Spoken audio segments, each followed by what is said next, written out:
اور فکر کیا تو یہ نتیجہ میرے سامنے آیا کہ چونکہ یہ لوگ بانی بریلویت یعنی جو بریلویت کا بانی ہے نواب آمزہ خان بریلوی آل قارون، پورا نام آل قارون نواب آمزہ خان بریلی، ان کو انبیاء سے بڑھ کر مانتے معاذ اللہ۔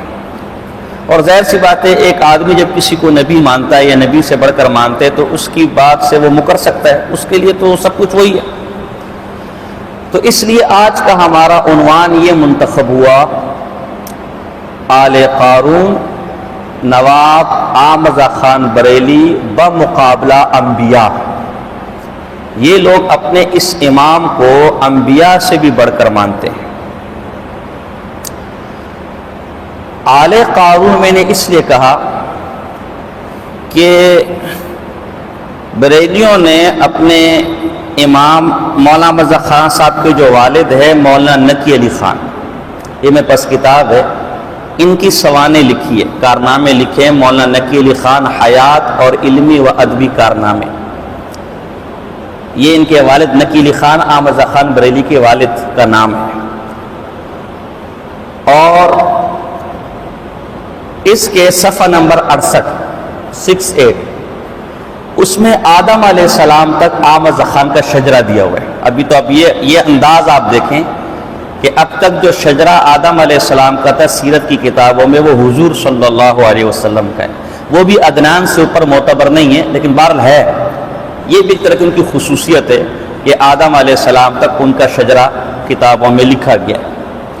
کسی امتی کے بارے میں ہم نے نہیں سنا کہ اس کا شجرہ آدم علیہ السلام تک لے کر جایا گیا ہو۔ یہ ہمارے معلومات میں 14 صدیوں میں پہلا شخص ہے جس کا شجرہ اس کے ماننے والے آدم علیہ السلام تک لے کر جا رہے ہیں۔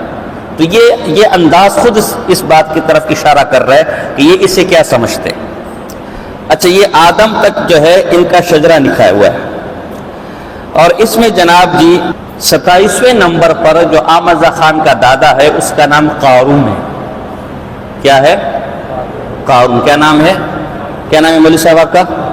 آپ کا کیا نام ہے مولوی صاحب؟ زور سے بولو۔ شاہ فہد۔ کہاں سے آئے ہو؟ منگو پیر سے۔ ادھر آؤ، دیکھو یہ ادھر لکھا ہوا ہے نا مولانا نقی علی خان، لکھا ہے کہ نہیں لکھا؟ ایمان سے بتاؤ لکھا ہے کہ نہیں لکھا؟ اچھا اوپر جاؤ، جب یہ کیا لکھا ہوا ہے؟ زور سے بولو، اس میں بولو، زور سے بولو کیا لکھا ہوا ہے اس میں؟ دیکھو دیکھ کے بتاؤ کیا لکھا ہوا ہے یہ؟ قارون۔ تو یہ 26ویں 27ویں نمبر پر جو اس کا دادا ہے وہ قارون ہے۔ تو ظاہر سی بات ہے جب دادے پر دادے میں نام قارون آئے تو قارون کی اولاد ہے، اس لیے ہم نے آل قارون کا لفظ استعمال کیا جو ہے نا۔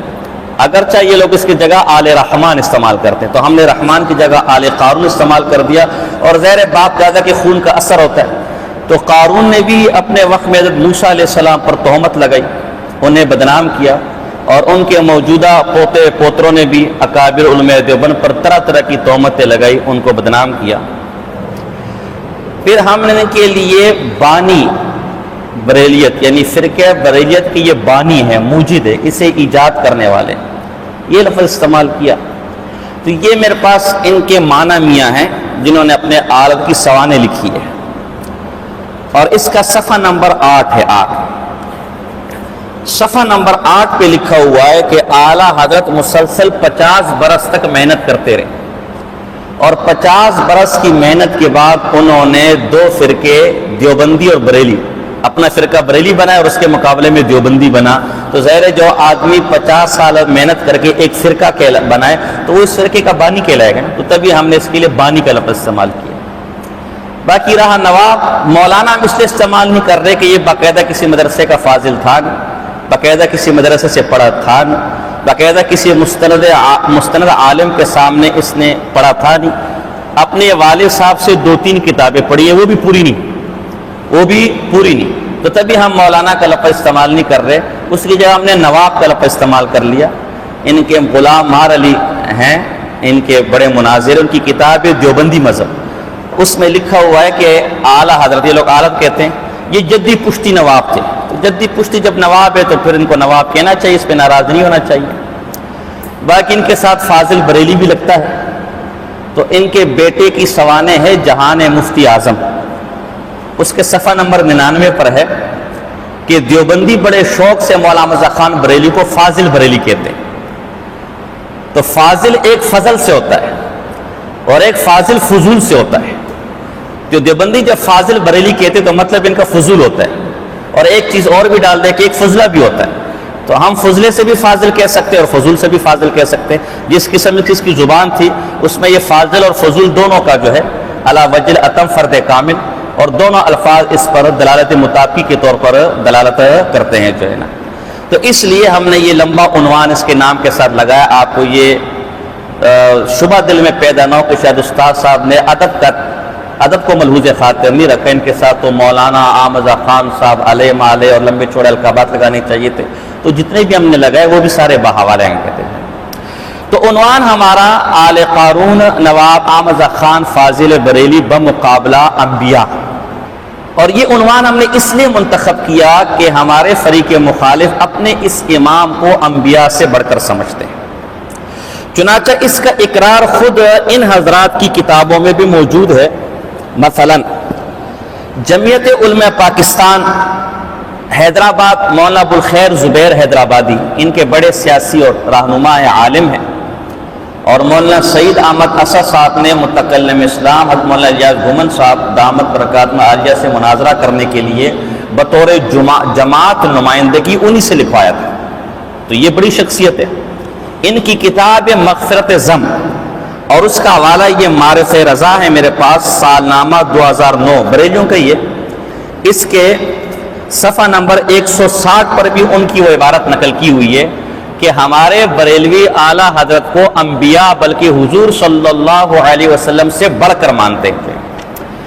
تو جب خود گھر کی گواہی آ گئی تو ہمیں مزید کوئی دلیل دینے کی ضرورت نہیں ہے, لیکن بات کو پختہ کرنے کے لیے ہم چند حوالے مزید دیں گے کہ یہ حضرات اپنے امام کو, جیسے آپ نے رابضیوں کے بارے میں تو سنے کہ وہ اپنے ائمہ کو انبیاء سے بڑھ کر مانتے, انہیں تو آپ بڑا پتہ نہیں کون کون سے فتوے لگاتے ہیں اور ان کو اپنا بھائی سمجھتے. دونوں میں کوئی فرق نہیں ہے, 19-20 کا فرق ہے. وہ 20 نمبر پر ہے, یہ 19 نمبر پر ہوں گے, 170 کا فرق ہے, زیادہ فرق نہیں.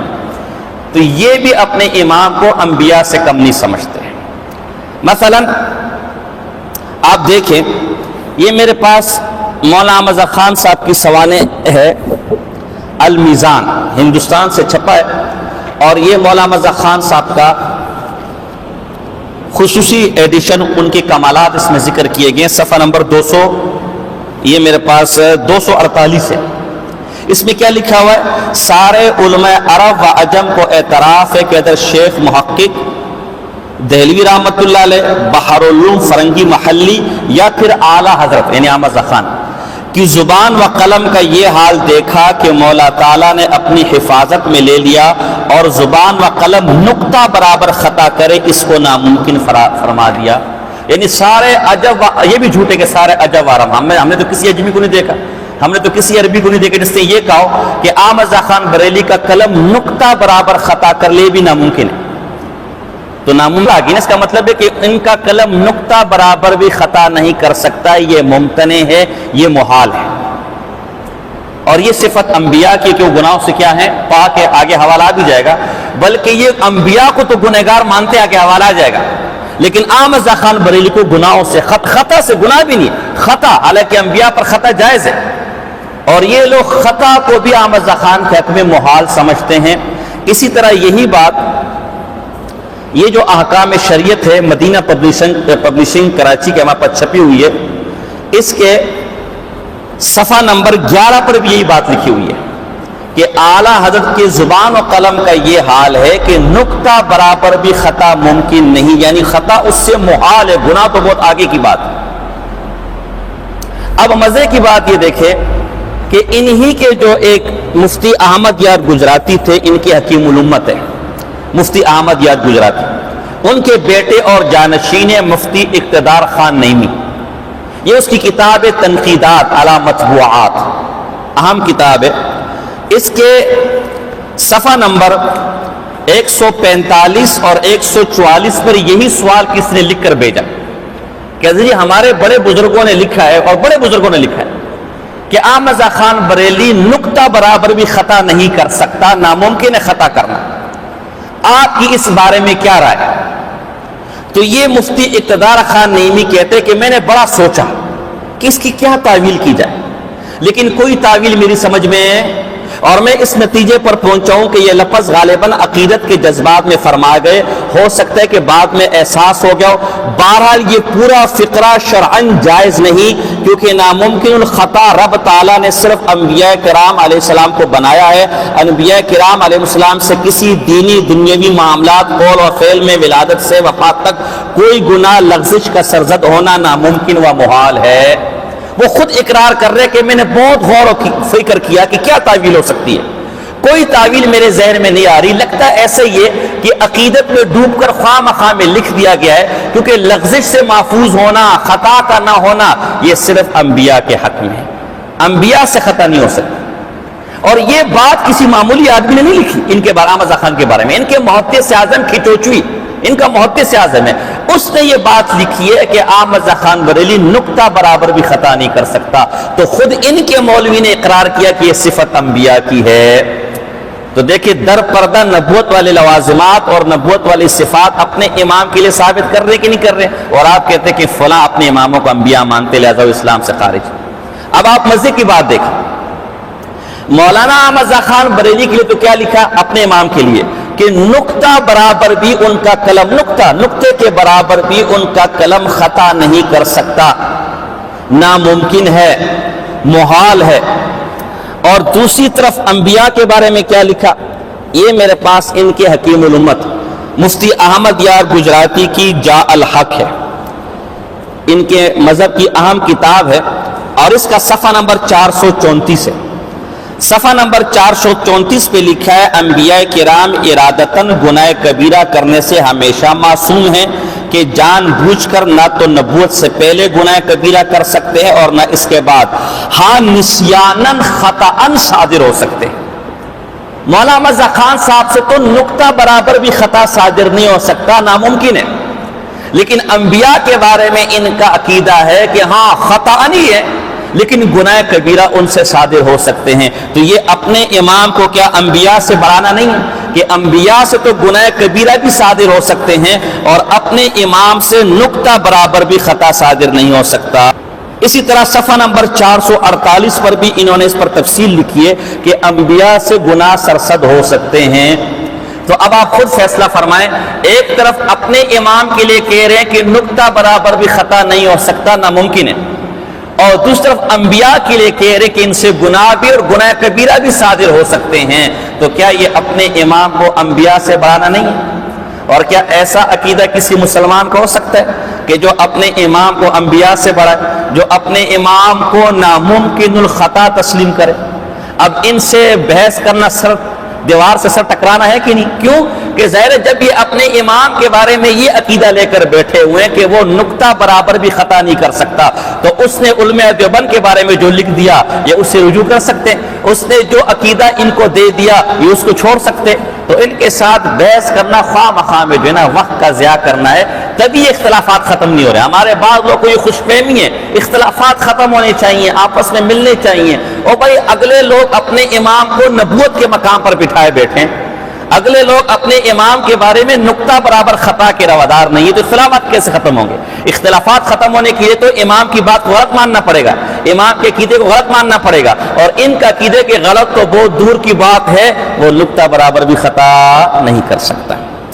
اب آگے چلیے، یہ پہلا حوالہ ہمارا تھا آپ کے پاس، دوسرا حوالہ اسی المیزان کے اندر صفحہ نمبر 244، یہ جو میزان ہے المیزان امام احمد رضا نمبر، اس کے صفحہ نمبر 244 پر لکھا ہے کہ خداداد قوت حافظہ سے 14.5 برس کی کتابیں یاد تھی، اتنا حافظہ تھا کہ 14.5 برس کی ساری کتابیں کیا تھی؟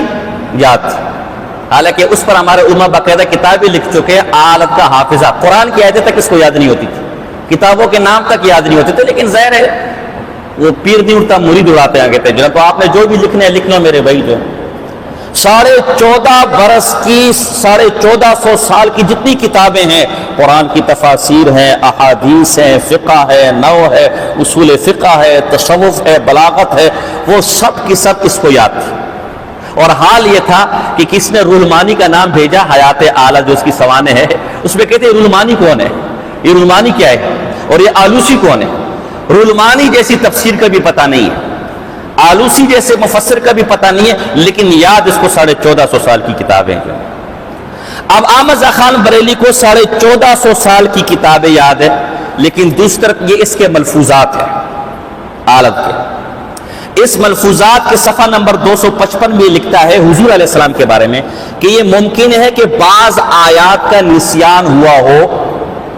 خود تو 14.5 برس کی کتابیں یاد ہے، جس میں قرآن بھی ہوگا، قرآن کی تفاسیر بھی ہوں گی، حدیث بھی ہوں گے، شارحین کے اقوال بھی ہوں گے، حکمت بھی ہوگا، بلاغت بھی ہوگا، صرف بھی ہوگا، نحو بھی ہوگا، فقہ بھی ہوگا، اصول فقہ بھی ہوگا، وہ سارا کا سارا یاد ہے۔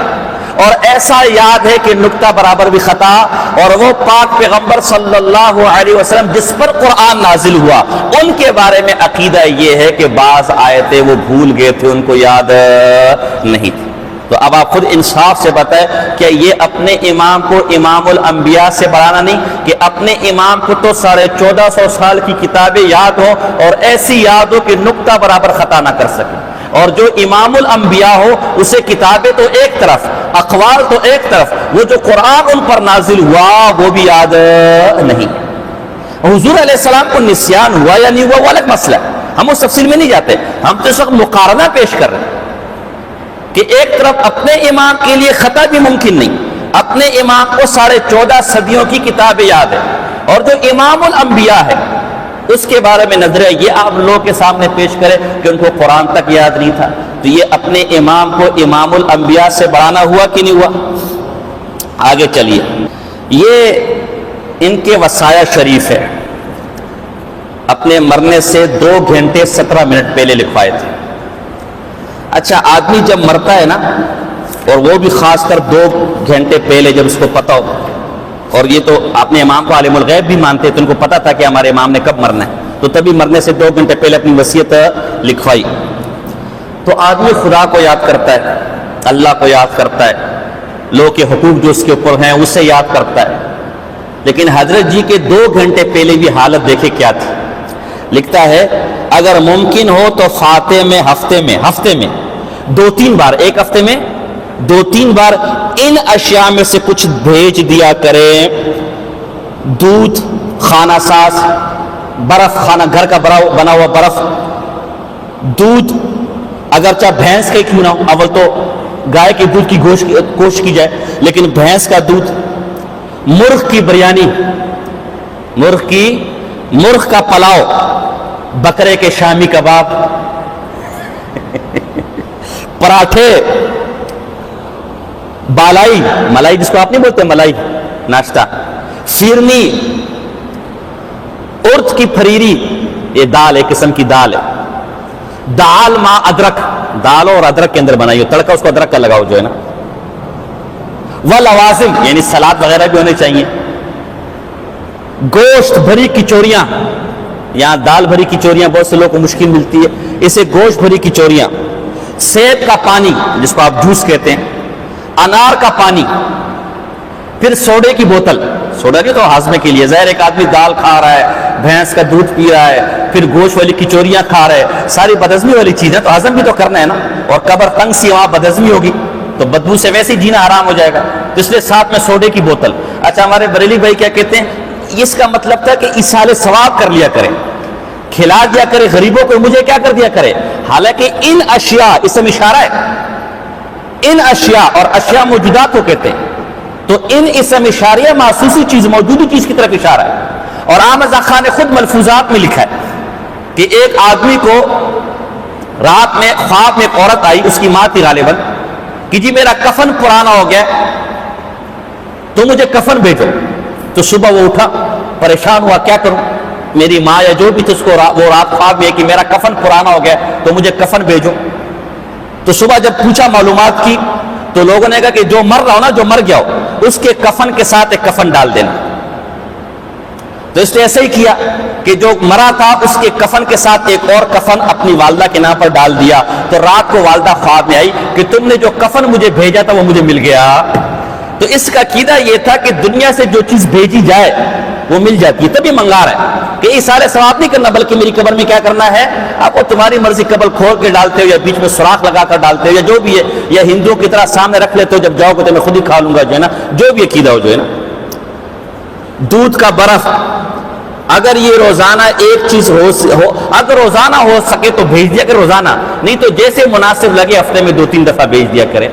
بہرحال تو یہ تو ایسی بیچ میں ایک بات آ گئی کہ حضرت جی کے کھانے کا ماشاءاللہ جو ہے نا روٹین کیا تھی اور کھانے کا ذوق کیا تھا، جو ہے نا، تبھی یہ آپ کو کھانے پینے پہ ملیں گے۔ نہیں تیرا نشے من جہاد کے میدانوں میں، تو بریلی ہے بسیرا کر حلوے کی دکانوں میں، جو ہے نا، تو آپ کو یہ وہیں ملیں گے، جو ہے۔ اب اس کی وصایا شریف ہے، صفحہ نمبر 10 ہے۔ صفحہ نمبر 10 پہ لکھتا ہے میرا دین و مذہب، حالانکہ دین و مذہب کسی کی بات کا نہیں ہے، دین اللہ نازل کرنے والا ہے۔ میرا دین و مذہب جو میری کتابوں سے ظاہر ہے، اس پر مضبوطی سے قائم رہنا ہر فرض سے اہم فرض ہے۔ میرا دین و مذہب جو میری کتابوں سے ظاہر ہے، اس پر قائم رہنا ہر فرض سے اہم فرض ہے۔ ظاہر ہے جب اس سے تصور اپنے ماننے والوں کو اپنے نبی ہونے کا دیا ہے تو ظاہر نبی یہی کہتے ہیں نا کہ میری اتباع کرنا فرض ہے، میری کتاب کی اتباع کرنا فرض ہے، تو یہ بھی یہی کہہ رہا ہے کہ میرا دین و مذہب جو میری کتابوں سے ظاہر، قرآن کی اتباع فرض نہیں کہہ رہا، حدیث کی اتباع فرض ہے، رسول اللہ کی اتباع فرض ہے، میرا دین و مذہب یہ نہیں کہہ رہا کہ رسول اللہ کا دین و مذہب، میرا دین و مذہب جو میری کتابوں سے ظاہر ہے، اس پر عمل کرنا ہر فرض سے اہم فرض ہے۔ اب اپنی کتابوں کے بارے میں تو یہ عقیدہ ہے کہ احمد رضا خان بریلی کی کتابوں پر عمل کرنا ہر فرض سے اہم فرض ہے، اور دوسری طرف یہ میرے پاس انہی کے مفتی اقتدار خان نعیمی ہے اور اس کی تفسیر نعیمی ہے، اور جلد نمبر 16 میں لکھا ہے نبوت اور رسالت میں فرق، نبی پر ایمان فرض ہے، اطاعت فرض نہیں ہے۔ اب اپنے بارے میں تو کہہ رہے کہ میرا دین و مذہب، اس کی اتباع کرنا، اس کی اطاعت کرنا ہر فرض سے اہم فرض ہے، اور نبی کے بارے میں تاثر یہ دیا جا رہا ہے کہ نبی پر ایمان فرض ہے، اطاعت فرض ہے، تو یہ نبی سے بڑھانا ہوا کہ نہیں ہوا؟ جب نبی کی اطاعت ہی فرض نہیں ہے تو پھر نبی کے بھیجنے کا فائدہ کیا ہوگا؟ نبی کو تو بھیجے اس لیے جاتے کہ اس کی اطاعت، اس وقت یہ ہمارا چونکہ بدیہات میں سے، لہذا میں امور پر دلائل نہیں دے رہا۔ اب اپنے امام کے بارے میں نظریہ یہ ہے کہ اس کی کتابوں پر عمل کرنا جو اس کا دین و مذہب ہے، یہ ہر فرض سے اہم فرض ہے، اور نبی کے بارے میں تاثر یہ دے رہے کہ نبی پر ایمان لانا فرض ہے، اطاعت کرنا فرض ہے، تو یہ اپنے امام کو انبیاء سے بڑھایا کہ نہیں بڑھایا؟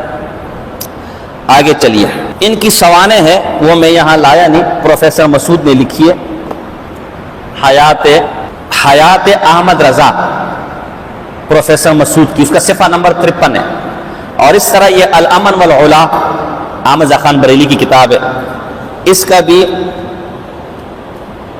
صفحہ نمبر 21 ہے۔ اس پہ لکھا ہوا ہے دونوں کتابوں میں کہ احمد رضا خان بریلی کسی کے شاگرد نہیں تھے، وہ تلمیذ رحمان تھے۔ رحمان کون ہے؟ تو اللہ کے شاگرد۔ اب خود سمجھ جاؤ اللہ کا شاگرد بلا واسطہ کون ہوتا ہے؟ ویسے ایک کتاب ہے الاعتبار ناسخ منسوخ کے باب میں، اس میں لکھا ہوا ہے کہ مسیلمہ کذاب کا ایک لقب رحمان بھی تھا۔ کیا تھا؟ تو یا تو یہ اگر تلمیذ رحمان تھا یعنی اللہ کا شاگرد تھا پھر تو نبی ہوا، یا تو اس کو نبی مانو، صاف صاف اقرار کرو، اور آپ کہتے ہیں نبی تو پھر رحمان دوسرا مسیلمہ کذاب تھا پھر اس کا شاگرد مانو کہ اسے کی خواب میں شاگردی کی ہو، جیسے کہ تیر القادر صاحب نے امام حنیفہ رحمہ اللہ سے خواب میں شاگردی کی ہے، تو پھر یا مسیلمہ کذاب کا شاگرد مانو، اور اگر مسیلمہ کذاب کا شاگرد تو پھر مانو کہ تم نبی مناتے ہو اپنے امام کو۔ تو اب دیکھیں احمد رضا خان صاحب بریلی کے بارے میں یہ تاثر لوگوں کو دیا کہ وہ کسی کا شاگرد نہیں تھا، وہ کس کا شاگرد تھا؟ تلمیذ رحمان، اللہ کا شاگرد تھا معاذ۔ اور دوسری طرف انبیاء کے بارے میں کیا نظریہ ہے؟ یہ میرے پاس مفتی احمد یار گجراتی کی کتاب ہے معلم التقریر، اس کا صفحہ نمبر 94 ہے، یہ مکتبہ اسلامیہ اردو بازار کی چھپی ہوئی ہے۔ صفحہ نمبر 95 پہ کیا لکھا ہے؟ لکھتے ہیں جس نے مادی عالم سے حضرت آدم علیہ السلام کو پیدا کیا اور سارے نوریوں کا انہیں خلیفہ بنایا، اور پیدا فرماتے ہی انہیں تمام ناموں کا علم دیا، اور وہ فرشتے اور ابلیس جو لاکھوں برس تھے انہیں اس نئی مخلوق کا استاد بنایا۔ معاذ اللہ۔ احمد خان بریلوی کے بارے میں عقیدہ یہ کہ وہ کسی کا شاگرد، وہ تلمیذ رحمان تھا، ہر ایک اللہ کا شاگرد تھا۔ اور اللہ کے نبی آدم علیہ السلام کے بارے میں یہ عقیدہ کہ فرشتے بھی اس کے استاذ تھے اور معاذ اللہ ابلیس بھی اس کا استاذ تھا۔ دیکھو لکھا ہوا ہے، فرشتے اور ابلیس جو لاکھوں برس سے تھے، انہیں اس نئی مخلوق کا استاذ بنایا۔ کس قدر توہین ہے۔ تقابل کو اگر ایک طرف رکھ بھی لے، کیا کوئی ابلیس، کوئی شیطان کسی نبی کا استاذ ہو سکتا ہے؟ معاذ اللہ۔ آج آپ 14ویں صدی کے مولوی ہو اور 14ویں صدی کی طالب علم ہو، میں کہوں جی ماشاءاللہ بڑے حضرت جی ہیں، شیطان ان کے استاذ ہے، بڑا عرصہ انہوں نے اپنے استاذ کے ساتھ گزارا ہے، ایک ساتھ وقت گزارا ہے اور بڑا کچھ سیکھا ہے، تو آپ کہیں گے حضرت کیا بول رہے ہیں؟ اور یہاں نبی کے بارے میں، نبی اپنے امام کا استاذ اللہ کو بنایا، معلم اللہ کو بنایا، اور نبی کا معلم جن کو وہ نام اللہ نے سکھایا، اس کا معلم ابلیس کو بنایا معاذ اللہ۔ تو یہ اپنے امام کو انبیاء سے بڑھانا نہ ہوا؟ آپ خود انصاف سے کام لے جائیں۔ آگے چلیے، یہ میرے پاس المیزان امام احمد رضا نمبر ہے، اور یہ واقعہ صرف اس کتاب کے اندر نہیں، مولا احمد رضا خان صاحب کی قریباً تمام جتنی بھی سوانح حیات ہے، چھوٹی کو چھوڑ کے جو بڑی بڑی ہیں، ان تمام میں بات لکھی ہوئی ہے۔ وہ کیا بات ہے؟ بچپن کا تقوی، بچپن کا تقوی۔ ابھی تقریباً 3.5 برس کی عمر ہے، 3.5 برس کی عمر، کتنی عمر یاد رکھنی، کتنی عمر ہے؟ 3.5 برس کی۔ ایک نیچا کرتا پہنے، ایک اس کی تشریح دیگر کتابوں میں کہ نیچے کچھ بھی نہیں پہنا ہوا تھا، اور اوپر جیسے چھوٹا بچہ ہوتا ہے وہ کچھ پہنتا، اس زمانے میں پیمپر بھی نہیں تھے، تو ایک لمبا کرتا پہنا ہوا تھا۔ باہر سے دولت خانے کی طرف، باہر سے دولت خانے کی طرف چلے جا رہے تھے، سامنے سے کچھ بازاری عورتیں، بیچ میں طوائف لکھا ہوا ہے، طوائف کا گزر ہوا، ان پر نظر پڑتے ہی 3.5 برس کے امام نے اپنا لمبا کرتا اٹھا لیا اور دامن سے آنکھوں کو چھپا لیا۔ ایسا لمبا کرتا تھا نا، وہ اٹھا کر 3.5 برس کے امام نے، یہ اصطلاح بھی دیکھو کہاں سے آئی ہوئی ہے۔ ہمارا جو امام ہوتے بچپن سے کیا ہوتا ہے امام، تو دیکھو 3.5 برس سے امام بنا ہوا ہے جو ہے نا، تو لمبا کرتا تھا، سامنے سے کیا آ رہی، طوائفیں آ رہی تھی، تو آنکھوں پر لمبا سا کرتا کیا کر لیا، رکھ لیا، نیچے سے تو خالی تھا اب، اور اس سے آنکھیں چھپا لی۔ یہ غیورانہ، کیا غیورانہ، تیری غیرت کو سلام ہو میرے بھائی، نیچے سے ننگا ہے، کپڑا اٹھا کے اور اپنے آپ کو ننگا کر دیا، غیورانہ۔ ان عقل کے اندر سے آپ کیا بحث کریں گے جناب؟ جن کے یہاں ننگا کھڑا ہونا یہ غیرت کا تقاضا ہے، تو پھر کپڑے پورے پہننا بغیرتی ہو؟ اس غیورانہ انداز کو دیکھ کر، اچھا مزے کی بات یہ ہے، کچھ عرصہ پہلے امیر اہل سنت ابو البلال حضرت علامہ مولانا الیاس عطار قادری رضوی زیائی الاخر اس کی تصویر میں نے دیکھی، وہ جہاز میں سفر کر رہے ہیں، اور جہاز میں سفر کرتے ہوئے نا آنکھوں پر ایسے کپڑے والا چشمہ لگایا ہوا ہے، جیسے وہ گھوڑے کے آنکھوں پہ نہیں لگاتے، گدھے کے آنکھوں پر، خچر کے آنکھوں پر ہوتا ہے کہ پیچھے نہ دیکھے جو ہے نا، تو ایسے لگایا ہوا ہے۔ تو یہ کیوں لگایا ہوا ہے جہاز کے اندر؟ تاکہ بدنظری نہ ہو، تاکہ کیا ہو، بدنظری نہ ہو۔ حالانکہ بدنظری سے بچنے کا طریقہ غیورانہ یہ والا ہے، یہ والا اصل طریقہ۔ اگر آپ کو بدنظری سے بچنا ہے تو آپ نے غیرت کا تقاضا کیا ہے کہ نیچے کچھ بھی نہیں پہننا، اور جیسی کوئی ایئر ہوسٹس نظر آپ نے سیدھی سے کیا کر لینا ہے، اصل غیرت کا تقاضا یہ غیورانہ طریقہ اپنانا ہے۔ اچھا آج لگتا ہے سب کی غیرت مری ہوئی ہے، سب کی غیرت، آج کوئی بھی بریلی عالم آپ کو یہ والا طریقہ اپناتے ہوئے نظر آتا ہے؟ تو اگر یہ غیورانہ طریقے تو تم اس پر عمل کیوں نہیں کرتے؟ اور اگر یہ بغیرتی ہے تو اس کی غیرت کیسی ہوگی؟ بغیرتی تو سب کے لیے بغیرتی ہے، یہ ترجیح مرجع کیوں؟ اچھا چلے آگے چلے، ان عورتوں نے تضحیکانہ طور پر کہا واہ میاں صاحب زادے، واہ میاں صاحب زادے۔ اچھا ایک بات تو یہ ذرا سوچے، آپ سارے شریف زادے ہیں، آپ کے محلے میں گلی میں کوئی ایسی عورتیں ہوں، کیا ان کو کوئی برداشت کرتا ہے؟ ہم بچپن میں تھے تو ہماری گلی میں کچھ عورتوں کے بارے میں شکایت آئی، دیکھا کس نے بھی نہیں تھا، شکایت آئی کہ رات کو یہاں کاروں میں ان کے گھر میں مرد آتے، صرف اتنی شکایت آئی کہ رات کو یہاں بڑی بڑی گاڑیاں آتی اور رات کو مرد آتے۔ یقین جانے میرے والد صاحب اور محلے کے جتنے بھی شریف لوگ تھے وہ سب جیسی ڈیوٹی سے واپس آئے شام کے ٹائم، مالک مکان کو پکڑا اور کہا کہ کل صبح تک یہ عورتیں یہاں نہیں ہونی چاہیے ورنہ تمہاری خیر ہو۔ اور یہ عجیب لوگ تھے جہاں طوائفیں گھروں کے اندر آتی جا رہی ہیں اور اتنی فری ہے کہ باقاعدہ بچے سے پوچھ رہی ہیں واہ رے صاحبزادے. حالانکہ کوئی شریف آدمی اور کسی طوائف کی جرت ہے کہ کسی معتمن کے بیٹے کو پکڑے, واہ رے صاحبزادے کیا حال ہے. یہ تو کوئی پرانے تعلقات لگ رہے ہیں نا یار گھر سے.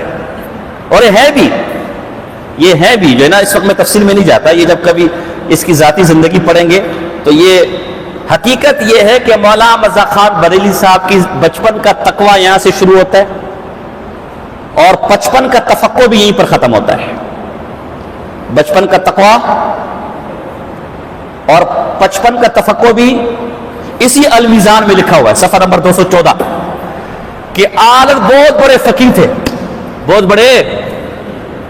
بڑے فقیہ تھے. اب آپ سوچ رہے ہیں کہ خدا جانے کون سا بڑا فقیہانہ کارنامہ ہوگا, جدید معیشت کے مسائل حل کیے ہوں گے, یہ جدید ایجادات ہو رہی ہیں ان کے بارے میں کوئی فقہی گتھی سلجھائی ہوگی.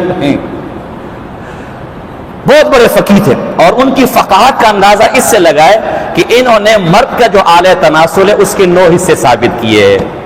اس کے کتنے حصے ثابت کیے؟ ابھی بچپن کا تقویٰ بھی وہیں گھوم رہا ہے, ابھی آئے گا, اور 55 کا تفقع بھی, بولو نا. تو اس کی زندگی سارے کس کے گرد گھومتی ہے؟ اس کے گرد گھومتی ہے. تو آگے کیا لکھا ہوا ہے؟ وارے صاحبزادے نظر کو ڈھک لی اور سطر کھول دیا.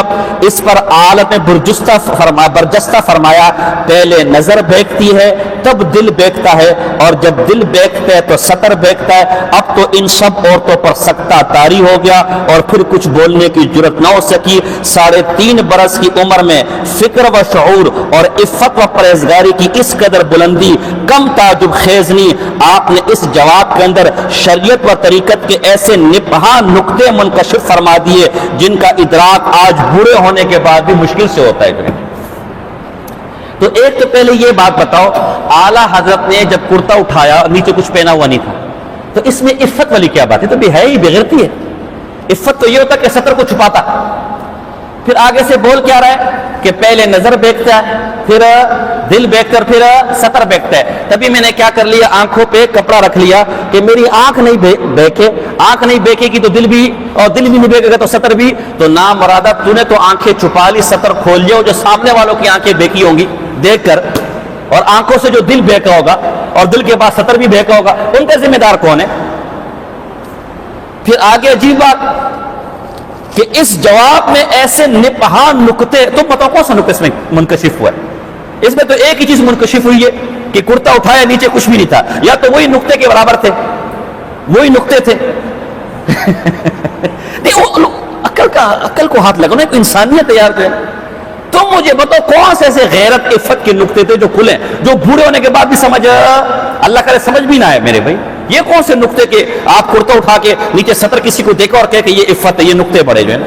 تو اس وقت ایک ہی نقطے, 2 ہی نقطے یا 3 ہی نقطے منکشف ہوئے تھے, شاید اسی طرح اشارہ ہے, باقی کوئی خاص نقطہ منکشف.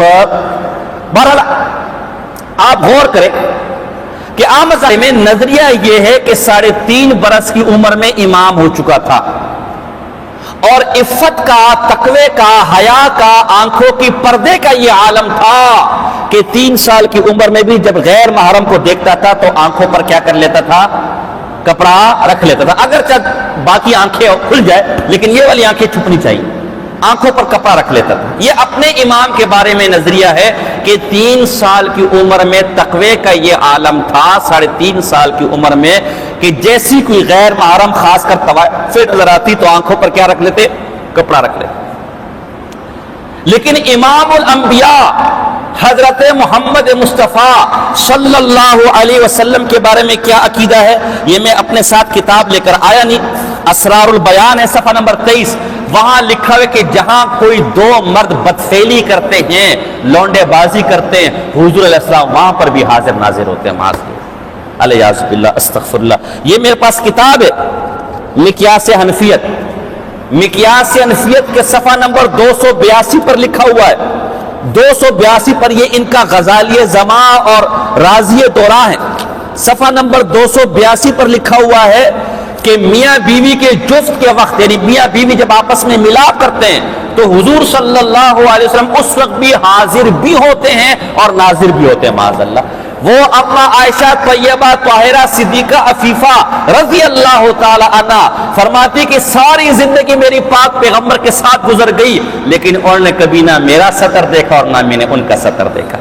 جن پاک پیغمبر کی یہ تعلیمات ہو کہ جب میاں بیوی کوئی ایسا کام کرے تو اس جگہ سے جانوروں کو بھی نکال دیا جائے، جانوروں کے سامنے بھی یہ کام کرنا جائز نہیں۔ جس نبی پاک صلی اللہ علیہ وسلم کے بارے میں سیرت میں یہ آیا ہو کہ وہ نئی نویلی دلہن سے زیادہ حیادار تھے اور جب رستے سے چلتے تھے تو نظریں جھکا کر چلتے تھے، ان کے بارے میں یہ عقیدہ کہ میاں بیوی کے اس خاص حالت کے وقت بھی پاک پیغمبر وہاں حاضر بھی ہوتے اور ناظر بھی ہوتے۔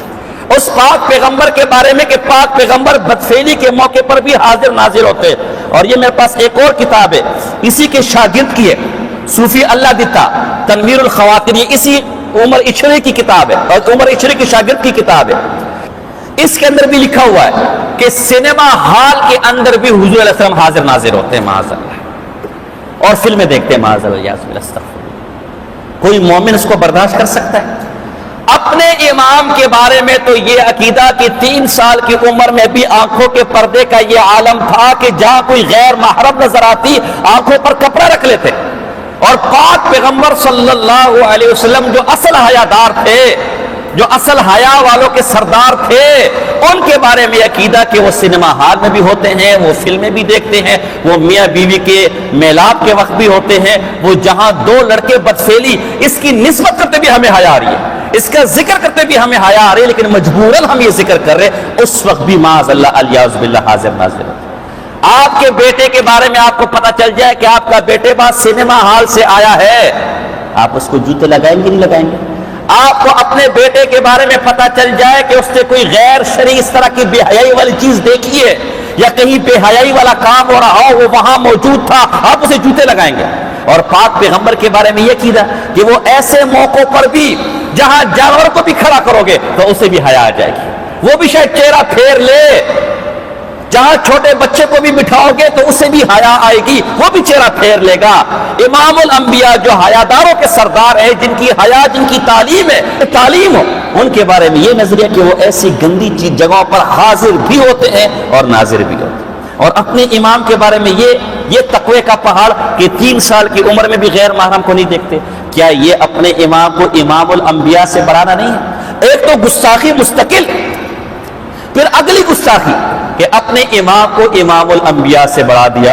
اور عجیب بات آپ کو بتاؤں، یہاں حضور صلی اللہ علیہ وسلم کے بارے میں کیا فرمایا کہ وہ فلمیں بھی دیکھتے ہیں معاذ اللہ الیاذ باللہ، وہ سینما ہال میں بھی ہوتے ہیں معاذ اللہ، اور وہ میاں بیوی کے جو خاص حالات ہیں اس وقت بھی وہ حاضر ناظر ہوتے ہیں معاذ اللہ، یعنی حضور علیہ السلام بدنظری کرتے ہیں معاذ اللہ۔ نتیجہ یہی نکلا نا۔ یہ تفسیر نعیمی ہے میرے پاس، ان کے حکیم الامت مفتی احمد یار گجراتی کی، اس کا صفحہ نمبر 7 ہے، صفحہ نمبر 7 پہ کیا، اس کا جلد نمبر 7 ہے اور صفحہ نمبر 307 ہے۔ 307 میں کیا لکھا ہوا ہے؟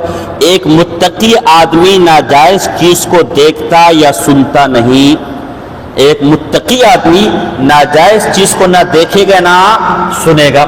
اب تم امام سے بتاؤ، جہاں لڑکا لڑکی بدفعلیاں کر رہے ہو، یہ ناجائز ہے کہ نہیں؟ اس کو دیکھنا جائز ہے، لیکن ایک حضور دیکھ رہے ہیں، حضور متقی رہے۔ فلمیں دیکھنا، سینما ہال جانا جائز ہے، لیکن ایک حضور جا رہے ہیں، دیکھ رہے ہیں، حضور متقی رہے۔ اتنا اپنے امام کے تقوی کا تو یہ عالم کہ 3.5 سال کی عمر میں تقوی کا یہ عالم تھا، متقی اتنے تھے، پرہیزگار اتنے تھے، عفت اتنی تھی، شرم و حیا اتنی تھی کہ جہاں غیر محرم کو دیکھتے آنکھوں پر کپڑا رکھ لیتے۔ اور جو امام الاتقیاء ہے ان کے بارے میں یہ نظریہ کہ وہ فلمیں دیکھتے تھے معاذ اللہ، وہ بے حیائی والے کام دیکھتے تھے معاذ اللہ، اور پھر خود لکھا ہے کہ جو متقی ہوگا وہ ناجائز چیز کو کبھی دیکھے گا، تو کیا پاک پیغمبر متقی رہے معاذ اللہ الیاذ باللہ؟ کتنی بڑی گستاخی اور الزام ہم پر کہ دیوبندی گستاخ ہے۔ ابھی تو میں ان کی گستاخی کی طرف گیا نہیں، تو بیچ میں ایسی بات آ گئی۔ وہ ایک علاقہ تھا، وہاں سارے نک کٹے تھے، یعنی ناک سپی کٹی ہوئی تھی، تو ایک ناک والے کو وہاں جانا پڑ گیا، کوئی تقریر شکری کرنی تھی۔ اب سارے گاؤں والے جمع ہو گئے، کبھی ہمارے سب کی تو ناکیں کٹی ہوئی ہیں، یہ تو بہت بڑا عیب ہے، ہم نے تو چونکہ سب کی ناکیں کٹی ہوئی ہیں، سبھی برابر ہیں، تو تبھی کوئی عیب نہیں سمجھ رہا۔ اب تو ہمارے گاؤں میں ایک ناک والا آ رہا ہے، ظاہر سی بات جب اس کی ناک ہم دیکھیں گے تو ہماری تو بغیر ناک کی شکل عجیب سی ہے، تو ہم پر یہ عیب ہم پر بھی کھل جائے گا اور اس پر بھی کھل جائے گا، کیا کرے اپنے اس عیب کو کیسے چھپائے؟ تو سب گاؤں والوں نے فیصلہ کیا کہ وہ ناک والا جب آئے گا نا تو تم سب نے چیخنا ہے، اوے ناکو آ گیا، ناکو آ گیا، اوے ناکو آ گیا، ناکو آ گیا، تم نے بس یہ بولنا ہے، کون آ گیا؟ ناکو آ گیا، یہ سارے خود نہ کٹیں۔ اب جب وہ بیچارہ تقریر کرنے کے لیے آیا، اسٹیج پر چڑھا، تو سارے گاؤں والوں نے ہنستے ہوئے شور مچا دیا، اوے دیکھو ہمارے گاؤں میں ناکو آ گیا، او دیکھو ہمارے گاؤں میں ناکو آ گیا۔ تو وہ بیچارہ ناک پر کپڑا رکھ کے بھاگ گیا کہ وہ سمجھے شاید ناک کوئی عیب ہے، تبھی مجھے ناکو ناکو کہہ رہے ہیں، حالانکہ عیب کیا تھا؟ ناک کٹا ہونا۔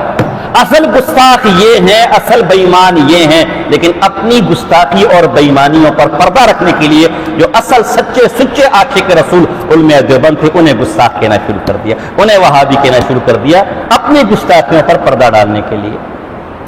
آگے چلیے، المیزان امام احمد رضا نمبر یہ رہا میرے پاس، یہ المیزان امام احمد رضا نمبر صفحہ نمبر 217 ہے۔ صفحہ نمبر 217 پہ لکھا ہوا ہے کہ آپ بچپن ہی سے مادرزاد ولی تھے، اور پہلا والا گزر چکا کہ 3.5 سال کی عمر میں امام بھی بن گئے، بچپن سے مادرزاد ولی تھے۔ اب اپنے امام کے لیے عقیدہ یہ کہ بچپن سے مادرزاد ولی تھے اور 3.5 سال کی عمر ہی میں امامت کے درجے پر فائز ہو گئے۔ دوسری طرف انبیاء کے لیے کیا عقیدہ اپنایا؟ یہ میرے پاس 15 تقریریں ہیں ان کے مستند عالم مولانا حشمت علی قادری کی۔ اس کے اندر کیا لکھتا ہے؟ صفحہ نمبر 344 ہے، 344 پر انبیاء کے بارے میں لکھتا ہے کہ کوچے ضلالت و گمراہی سے نکال کر راہ ہدایت دکھائی۔ اپنا امام بچپن سے مادرزاد ولی، اپنا امام 3 سال کی عمر میں ولی بن گیا، لیکن انبیاء کو اللہ نے ضلالت، کوچے ضلالت سے گمراہی سے نکال کر کس کی راہ دکھائی؟ ہدایت کی راہ دکھائی۔ انبیاء گمراہ ہیں، انہیں اللہ ہدایت کی طرف لے کر گیا، لیکن ان کا امام بچپن ہی سے مادرزاد ولی بھی ہے اور 3.5 سال کی عمر میں امامت کے درجے پر بھی فائز ہے۔ تو یہ اپنے امام کو انبیاء سے بڑھانا ہوا کہ نہیں ہوا؟ اور جن کا ایسا نظریہ ہو کیا وہ مسلمان کہلائے جانے کے حقدار ہیں؟ یہ نہیں کہہ رہا کہ کافر ہیں یا نہیں، لیکن یہ کہہ رہا ہوں کہ وہ مسلمان کہلائے جانے کے حقدار ہیں۔ کسی پر فتویٰ ہم نہیں لگاتے، فتویٰ بڑے مسیحوں کا کام ہے، لیکن ہم آپ سے پوچھ رہے کہ جن کے اپنے امام کے بارے میں ایسے نظریات ہوں کیا وہ مسلمان کہلائے جانے کے حقدار ہیں؟ آپ کہتے رافضیوں کا ایک گمراہ کن اور کفری عقیدہ یہ بھی ہے کہ وہ اپنے ائمہ کو انبیاء سے بڑھ کر مانتے ہیں، اور یہ کفری ہے، اتفاقی مسئلہ ہے۔ تو کیا یہ عقیدہ ان کا سامنے نہیں آ رہا؟ یہ عقیدہ، یہ نظریہ ان کا سامنے نہیں آ رہا؟ تو پھر ان کو آپ کھلی چھوٹ کیوں دے رہے؟ میں یہ نہیں کہہ رہا کہ آپ ان کو کافر کہیں، لیکن کم سے کم ان کو مسلمان بھی نہ مانے، میں یہ کہہ رہا ہوں۔ آگے دیکھیں مزے کی بات، یہ میرے پاس کتاب ہے، اگر ہاں یہ ان کے علمبردار مسلک اعلی حضرت ذی غم اہل سنت علامہ مولانا محمد حسن علی رضوی، یہ ان کے احمد رضا خان کے بیٹے کے خلیفہ ہیں، ابھی بھی زندہ ہے، میلسی کے اندر ہوتے ہیں۔ اس کی کتاب ہے دارالعلوم منظر اسلام اور مدرسہ دیوبند۔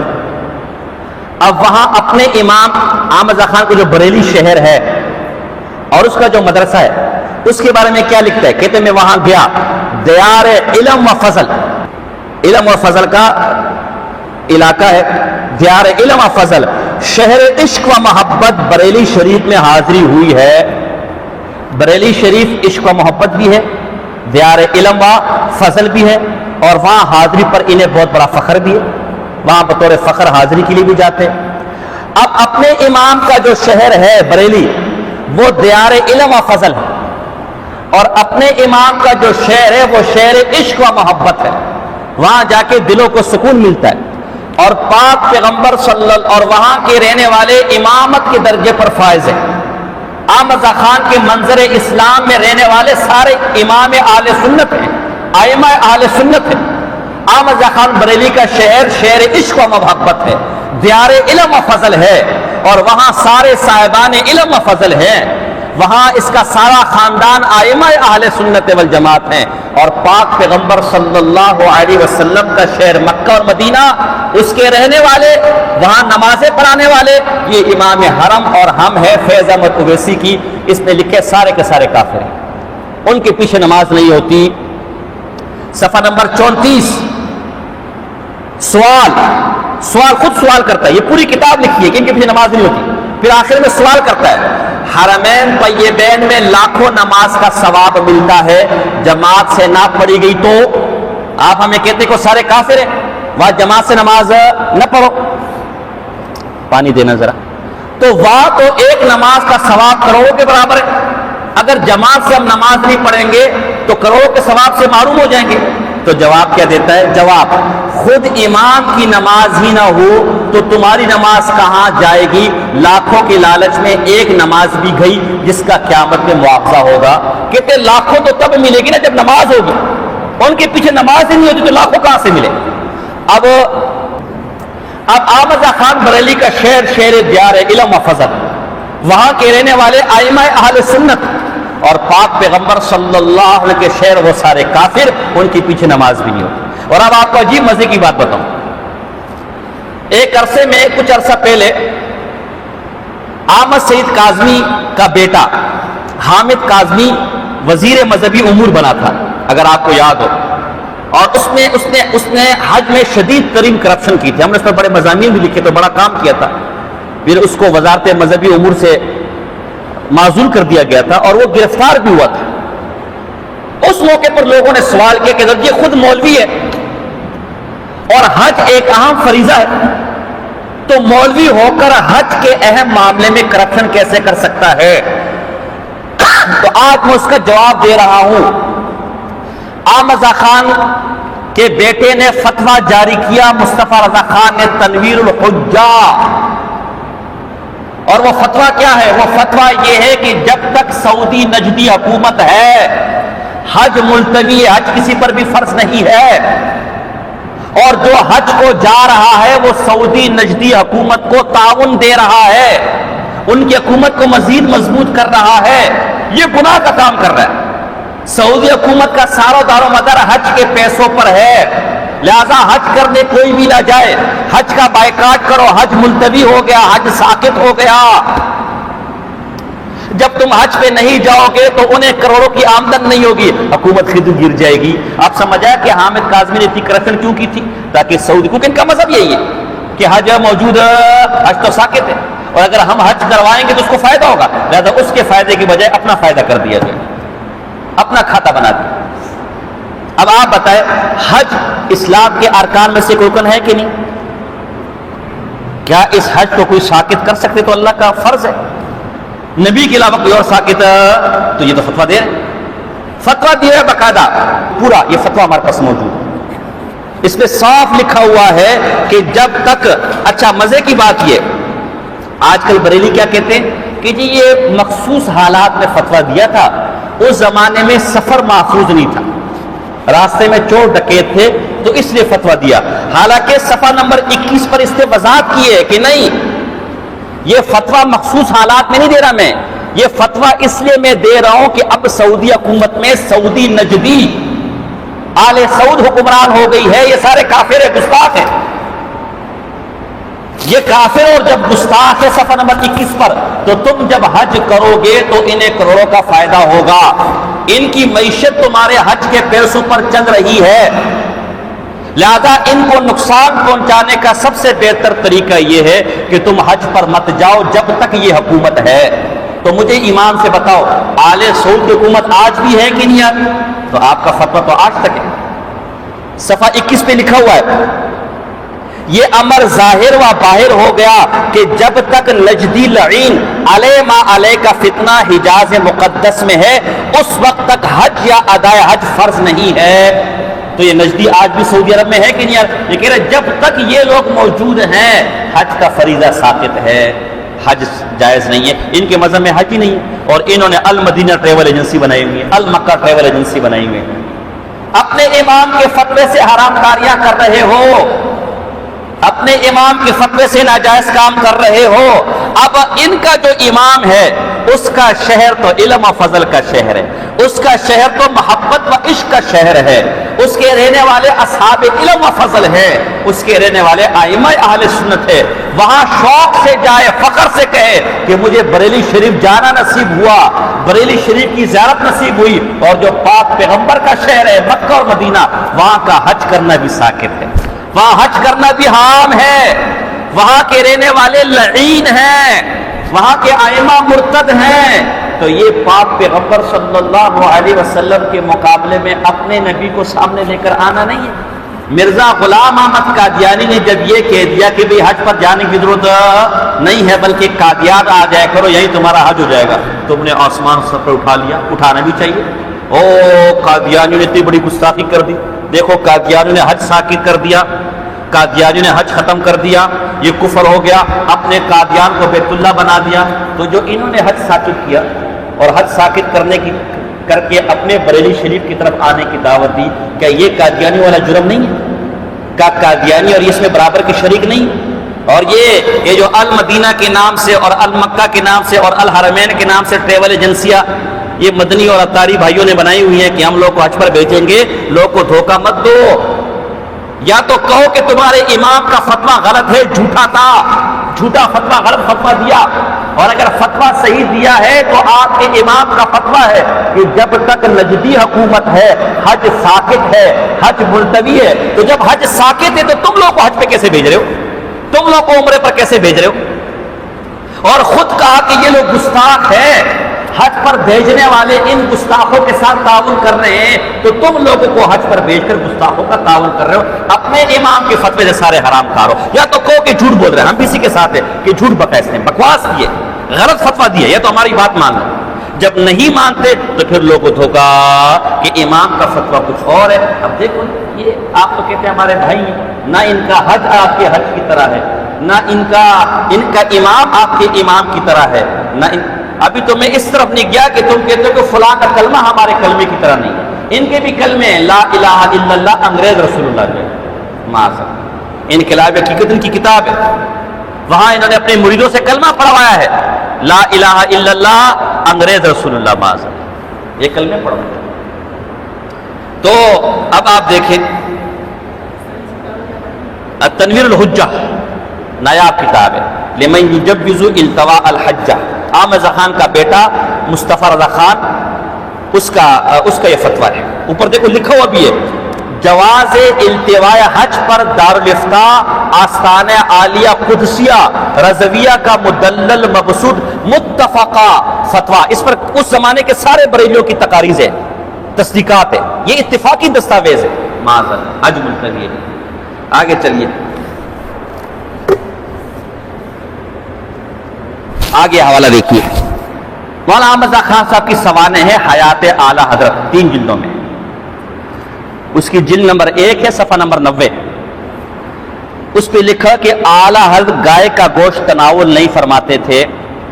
اعلیٰ حضرت گائے کا گوشت تناول, گائے کا گوشت نہیں کھاتے تھے,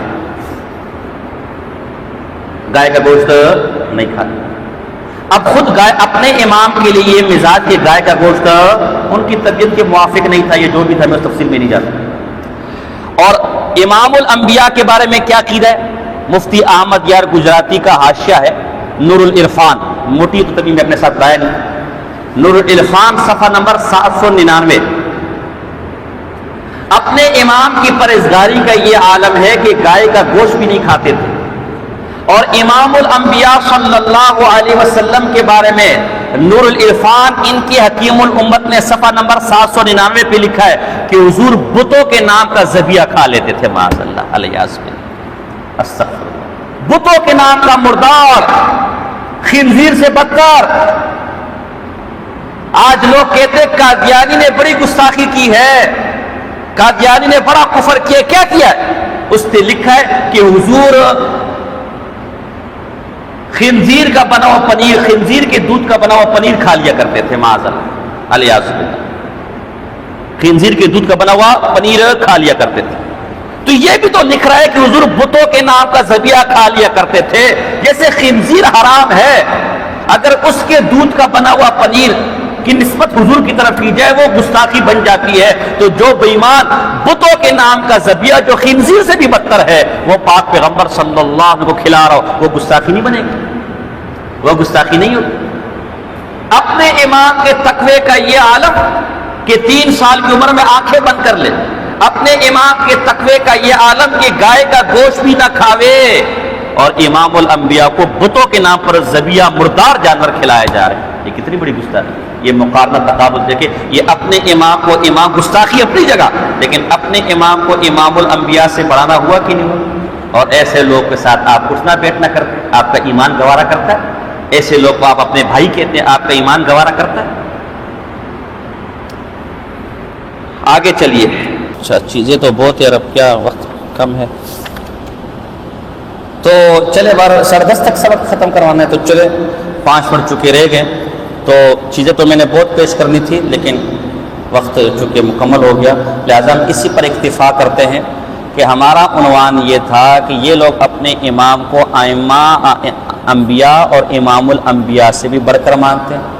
ایک تو خود انہوں نے صریح اس بات کا اقرار کیا ہے کہ ہمارے ہاں بیٹا یہ کیا ہے،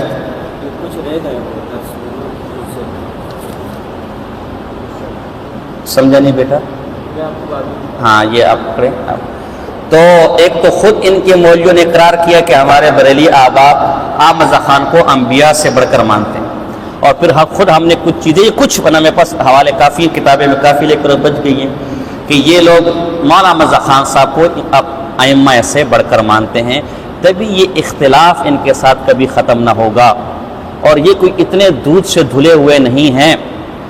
ابھی صرف ایک پہلو میں نے دکھایا، ابھی تو گستاخیاں رہتی ہیں، ابھی تو کفریہ عقائد رہتے ہیں، ابھی تو سنت بدعت، ابھی تو اختلاف شروع بھی نہیں ہوا، اور ابھی سے آپ حیران ہوگے کہ کس قدر بدبخت لوگ ہیں، کس قدر پلیت لوگ ہیں۔ ابھی تو جب عقائد آئیں گے پھر کیا حال ہوگا، جب گستاخیاں آئیں گے پھر کیا حال ہوگا۔ ہم نے کتاب شائع کروائی تھی بریلیت پر 4 حرف، اس میں ان کے 400 سے اوپر گستاخانہ عقائد پیش کیے تھے، 400 سے اوپر۔ تو ان کے دیگر فرقوں سے آپ کو یہ گلہ شکوہ ہے کہ وہ اپنے ائمہ کو انبیاء سے بڑھ کر مانتے ہیں، لہذا ہم انہیں مسلمان تصور کرنے کو تیار نہیں ہیں، تو یہ بھی تو اپنے امام کو انبیاء سے بڑھ کر مانتے ہیں۔ جب بڑھ کر مانتے ہیں تو ان کے ساتھ یہ اختلاف ختم ہی نہیں ہو سکتا، کیونکہ ختم تب ہوگا جب فریق، ابھی آپ میں سن رہا تھا، ابھی مولانا عدنان صاحب دامت برکات والی نے آپ کو بتایا ہوگا، کئی خطا کا اختلاف ہوتا ہے، کئی ثواب کا اختلاف ہوتا ہے، تو جہاں خطا اور ثواب کا احتمال ہو تو گفتگو چل سکتی ہے کہ یار میں ثواب پر ہوں، اگلا خطا پر ہے، امکان خطا کا ہے، تو جب امکان آپ نے خطا کا مان لیا تو بات رجوع کرنے کا جذبہ خود بخود پیدا ہو گیا، ایسی قریباً بات کی ہوگی نا انہوں نے۔ لیکن جب آپ اپنے امام کے بارے میں فیصلہ ہی یہ کر لے کہ وہ نقطہ برابر خطا نہیں کر سکتا، نقطہ ابھی تو لفظ ہے، لفظ کے بعد جملہ ہے، جملے کے بعد پیراگراف ہے، پیراگراف کے بعد کتاب پڑھی ہوئی پوری، تو کیا وہ کبھی اپنے امام کی غلطی تسلیم کریں گے، اور کیا کبھی اس غلطی سے ہٹنے کو تیار ہوں گے؟ لہذا ان کے ساتھ یہ جو ایک پہلو پہ بھی بات کر رہا ہوں، یہ جو آج کل چورن بیچا جا رہا ہے کہ نہیں جی ان کے ساتھ گفتگو ہو سکتی ہے، اتحاد ہو سکتا ہے، مل بیٹھ سکتے ہیں، بابا جب تک اپنے اس عقیدے سے اپنے امام کو یہ خطا کار نہیں تسلیم کرے اور معصومیت کے درجے سے اس کو نہیں نکالتے، ان کے ساتھ اس حوالے سے بحث کرنا فضول ہے۔ کوئی سوال ہو، ابھی ہمارے دروس چلتے رہیں گے، کوئی سوال ہو تو آپ سوال کر سکتے ہیں۔ یہ کتابیں تھوڑی تھوڑی اس کے اندر مجبوراً اگر کسی بریلی امام کے پیچھے نماز پڑھ لیا تو نماز کا کیا حکم ہے؟ دوبارہ لوٹاؤ، اس میں حکم پوچھنے والی کیا ضرورت ہے جو ہے نا، دوبارہ لوٹا لو۔ مجبوراً کسی مرزائی کے پیچھے اگر آپ نے نماز پڑھی تو کیا حکم ہے؟ مجبوراً کسی رافضی کے پیچھے نماز پڑھی تو کیا حکم ہے؟ اچھا میں حیران ہوں کہ یہ مجبوری بریلت ہی کے مسئلے میں کیوں آتی ہے؟ کوئی ایسا شخص کھڑا ہو جائے مجھے یہ کہے کہ کراچی میں ایسا کوئی علاقہ ہے جہاں کسی دیوبندی کی مسجد نہیں، کوئی ایسا علاقہ ہے؟ بس فرق یہ ہے کہ دیوبندی کی بریلی کی مسجد اس کونے پر ہوگی اور دیوبندی کی مسجد اس کونے پر ہوگی، تو تو کہتے جی میں یہاں نہ پڑھ لوں جو ہے نا۔ حضرت مفتی زرولی صاحب رحمۃ اللہ تعالی علیہ سے کسی نے پوچھا کہ بریلی کے پیچھے نماز ہو جاتی ہے؟ انہوں نے بڑا زبردست جواب دیا، کہا بغیرت کے ارے کے پیچھے ہو جاتی ہے، بغیرت کی ارے کے پیچھے ہو جاتی ہے۔ ٹھیک ہے، اگر بریلی امام کفریہ شرکیہ عقیدے کا حامل نہ ہو بدعتی ہے تو نماز تو ہو جاتی ہے، لیکن یہ ایسی ہے جیسے کیا، یعنی نماز تو قبولیت کے لیے، نماز تو قبولیت کے لیے، بغیر سنتوں کے اور مستحبات کے بھی نماز ہو جاتی کہ نہیں ہو جاتی، لیکن خود اس نماز پر دل مطمئن ہے، نماز ہوگی ہے لیکن کراہت تحریمہ کے ساتھ، مکروہ تحریمی ہوئی ہے، تو نماز تو قبولیت کے لیے تھی، نماز تو گناہ معاف کروانے کے لیے، یہ تو بس ایک بوجھ تھا جو زد سے اتار لیا۔ بات سمجھے کہ نہیں سمجھے؟ لہذا ہمارا فتویٰ یہی ہے کہ اب آپ کو کیا پتہ کس کا قید کفریہ یا صرف بدعتی ہے، آپ عالم الغیب ہیں، بات سمجھے کہ نہیں؟ لہذا ایک وہمی بات پہ اپنی نماز کیوں خراب کرتے ہو؟ وہاں پر فتویٰ نہیں ہوتا۔ کسی امام کے بارے میں آپ کو یقینی پتہ چل جائے کہ اس کا عقیدے کفر شرکیہ نہیں ہے، صرف بدعتی ہے، پھر بامر مجبوری جائز ہے اور وہ معلوم نہیں ہو سکتا، لہذا حکم عمومی پر ہوگا کہ جائز اور کوئی مجبوری نہیں ہوتی۔ کوئی بندہ کھڑا ہو جائے جس نے امام کے پیچھے نماز پڑھی ہو کسی بریلی کی اور کوئی مجبوری مجھے بتائے، کوئی مجبوری نہیں ہوتی، صرف ایک مجبوری ہے کہ دیوبندی کی مسجد 3 گلے آگے اور بریلی کی 1 گلی پیچھے، اور اس سے 3 گلے آگے جانا نہیں ہوتا۔ جتنے قدم زیادہ رکھو گے کم بخت مارو تو زیادہ ثواب ملے گا، تو اگر دیوبندی کی مسجد دور بھی ہے زیادہ قدم رکھو گے تو ثواب نہیں ملے گا۔ آگے کوئی اور سوال جلدی کرے، ابھی ٹائم پورا ہونے والا ہے، بولے ہو بھی گیا۔ یہ ہمارا موضوع بریلی مرنے کے بعد جنت میں جا سکتا ہے یا نہیں، یہ تو اللہ کو معلوم ہوگا میرے بھی، جنت کے فیصلے ہوگا۔ بظاہر جیسے معتزلہ جنت میں نہیں جائیں گے، خوارج جنت میں نہیں جائیں گے، یہ بھی نہیں جائیں گے، باقی لے کر جانے والی ذات اللہ کی ہے، وہ چاہے تو فرعون کو جنت میں لے جائے، فعال لما یرید ہے۔ البتہ ظاہر کو دیکھیں گے تو معتزلہ جنت میں جا سکتے ہیں، رافضی جنت میں جا سکتے ہیں، خارجی جنت میں جا سکتے ہیں۔ اگر تمہیں جنت کی پڑی ہوئی ہے وہاں کی چھوڑو، ابھی زندہ ہونا، اپنے ساتھ تو کم سے کم آنا لے جانا مت کرو یار، اپنے ساتھ آنا لے جانا لگا ہوا ہے، اور مرنے کے بعد کی پڑی ہوئی ہے، مرنے کے بعد اللہ پر چھوڑ دو کہ اللہ نے نکال لے کر جانا ہے۔ زندوں میں تم مکلف ہونا، کم سے کم تم مہربانی کر لو کہ تم اپنے ساتھ آنا لے جانا نہ کرو گے، تم یہ کر لو، باقی مرنے کے بعد اللہ پر چھوڑ دو کہ اللہ کو کہاں لے کر جائے گا۔ ان کے موجودہ بڑے کیا بالکل ان کے یہی عقیدے، بلکہ ان سے بھی خطرناک عقیدے، ان کے موجودہ بڑوں کا بھی یہی عقیدے، بلکہ اس سے بھی خطرناک عقیدے۔ یقین ہے تو جتنے حوالے میں میں نے لے کر دیا ہوں ان کے بڑوں کے پاس لے کر جائیں، وہ اگر کہتے کہ غلط ہے تو بالکل اب ماننے کو تیار ہے، وہ اگر کہتے غلط ہے بھی ان کی عقیدے۔ چلے جی باقی سوالات بعد میں کریں گے، یہ کتابیں اٹھا لو یار۔